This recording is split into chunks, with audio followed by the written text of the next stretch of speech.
هذا صحيح.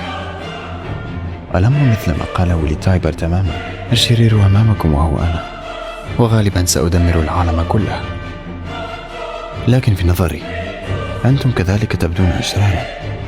في ذلك اليوم لما اخترقتم السور واجتاحت العمالقة مدينتي والتهمت أمي أمام عيني، لم أفهم أي شيء.